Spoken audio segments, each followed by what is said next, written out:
تقویٰ ہے، مگر یہ نوجوان کا دل ہے، یہ نوجوان کا تقویٰ ہے جو اس کو جھجھوڑ رہا ہے اور کہہ رہا ہے اے نوجوان تو اللہ کی عبادت کرنے والا ہے، تو اللہ سے ڈرنے والا ہے، تو اللہ کو تو دن بھر تو روزہ تھا لیکن تو نے یہ جو پھل استعمال کیا ہے اس کے مالک کی اجازت تیرے پاس نہیں تھی۔ اگر کل میدان محشر میں رب تعالیٰ نے تجھ سے پوچھ لیا اے نوجوان تو نے وہ پھل اس کے مالک کی اجازت کے بغیر کیسے استعمال کیا تھا تو تو رب تعالیٰ کو کیا جواب دے گا اور اس رب تعالیٰ کو کیا منہ دکھائے گا؟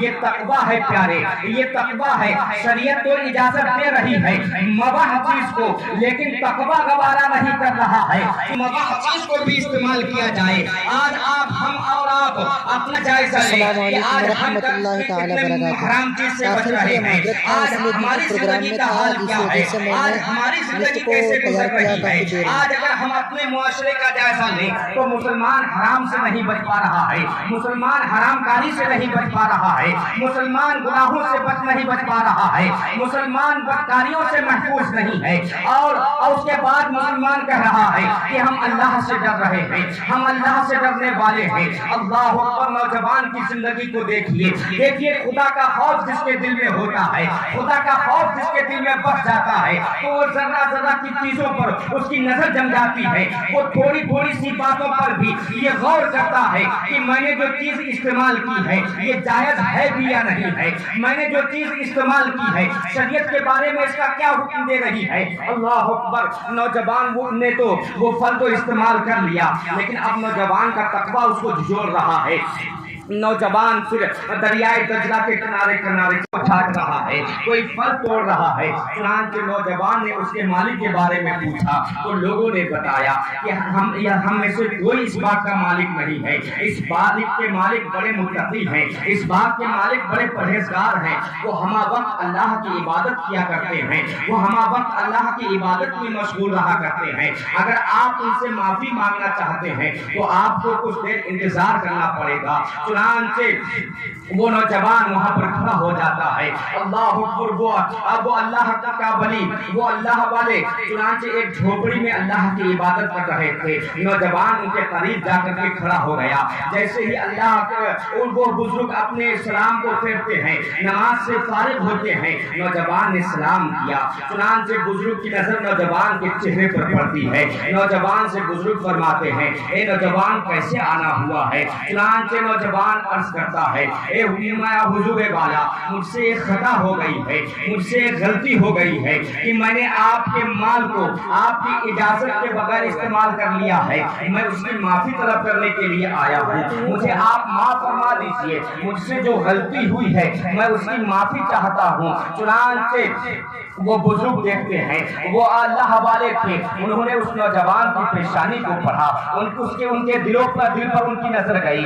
وہ بزرگ سوچتے ہیں اتنا اللہ کتنا صاف و شفاف دل لے کر کے یہ نوجوان آیا ہے، اتنا متقی و پرہیزگار یہ نوجوان ہے۔ چنانچہ وہ بزرگ فرماتے ہیں کہ بیٹا تمہیں معافی تو ضرور ملے گی لیکن میری کچھ شرطیں ہیں، اس شرط پر تمہیں اگر پورا اترنا ہے تو تمہیں میں معاف کر دوں گا، تو تمہیں میں معافی دے دوں گا۔ چنانچہ وہ نوجوان کہتا ہے حضور مجھ سے غلطی تو ہو گئی ہے، اگر آپ معافی دینے کے لیے جو بھی شرط رکھیں گے میں اس کو قبول کرنے کے لیے تیار ہوں۔ چنانچہ باغ کے مالک نے کہا کہ تمہیں ایک مدت طویل تک میرے باغ کی دیکھ بھال کرنی ہے، میرے باغ کی رکھوالی کرنی ہے، اگر تم وہ پورا کرتے ہو تو میں معاف کرنے کے لیے تیار ہوں۔ چنانچہ نوجوان نے کہا کہ حضور آپ مجھے معاف فرمائیں، میں آپ کی شرط پر پورا اترنے کے لیے تیار ہوں۔ چنانچہ وہ نوجوان باغ کی رکھوالی کرنے لگا اور باغ میں رہنے لگا۔ اللہ اکبر، ایک مدت گزری، ایک دن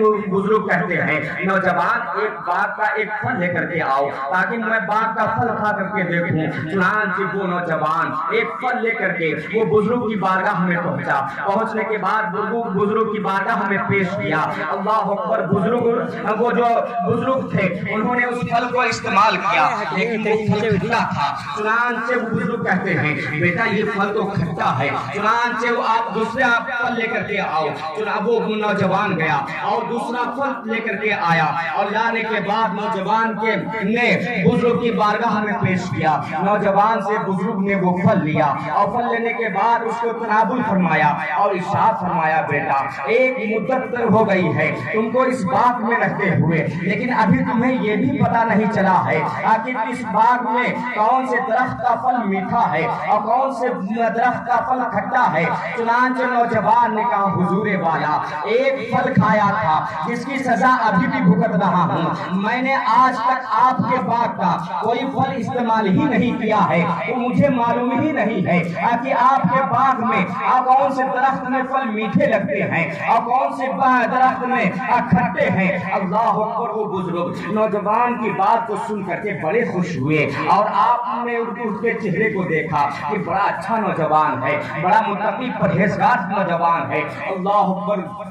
ایک مدت طویل گزری اور نوجوان کی جب مدت پوری ہوئی، نوجوان نے اجازت طلب کی کہ حضور میری مدت پوری ہو گئی ہے، آپ مجھے اجازت مرحمت فرما دیں۔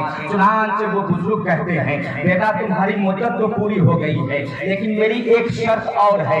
واقعہ آپ نے یہ بارہا سنا ہوگا، لیکن میں جو بتانا چاہتا ہوں اے پیارے مسلمانوں، اس نتیجے پر آپ غور کریں۔ آج وہ نوجوان نے جب اجازت طلب کی، وہ بزرگ کہتے ہیں، بیٹا میں ایک اور شرط ہے، اگر تم اس کو پورا کر دو تو میں تمہیں اجازت دیتا ہوں۔ نوجوان نے کہا، حضور والا آپ اپنی شرط کو رکھیے۔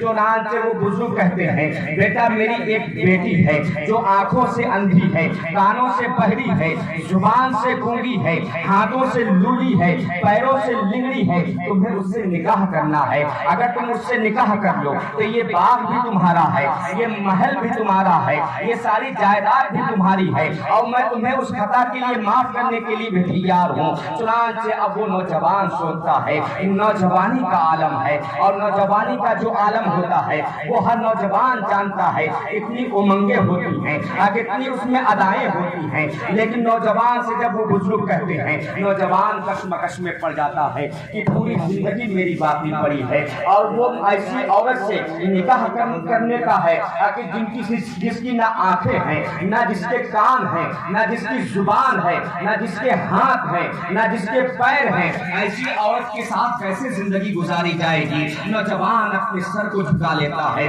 بزرگ کہتے ہیں، بیٹا کیا بات ہے؟ چنانچہ نوجوان سوچتا رہا، اس کا تقویٰ اس کو جھجھوڑ کر کہتا ہے، یہ نوجوان یہ دنیاوی زندگی ہے، ایک نہ ایک دن تجھے مر جانا ہے، اس دنیا کو چھوڑ دینا ہے، اس دنیا میں تو جیسے تیسے تیری گزر جائے گی، لیکن سوچ تجھے قیامت کے میدان میں اپنے رب کے حضور حاضر ہونا ہے۔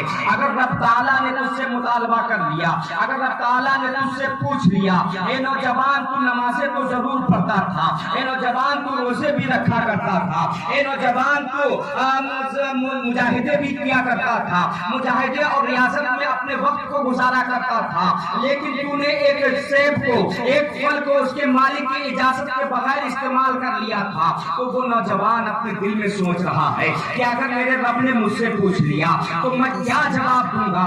اے مسلمانوں ذرا اپنی زندگی پر غور کرو کہ ایک یہ نوجوان ہے جس کے دل میں خدا کا خوف بسا ہوا ہے، ایک ہماری زندگی ہے کہ آج ہم کو کوئی سا بھی مال مل جائے، کیسا بھی پیسہ ہو، ہمیں اس کی پرواہ نہیں ہے، حرام طریقے سے آیا ہے یا حلال طریقے سے آیا ہے، ہمیں تو صرف مال چاہیے، چاہے اس کا آنے کا راستہ کوئی بھی ہو، وہ کس طرح سائڈ سے آیا ہے، ہمیں اس کی کوئی پرواہ نہیں ہے، ہم نے جھوٹ بول کر کے کمایا ہے، اپنے بھائی کا حصہ غصب کیا ہے، اپنے بھائی کے حق کو مارا ہے، ہمیں اس کی کوئی پرواہ نہیں ہے، ہمیں تو صرف کھانے سے مطلب ہے۔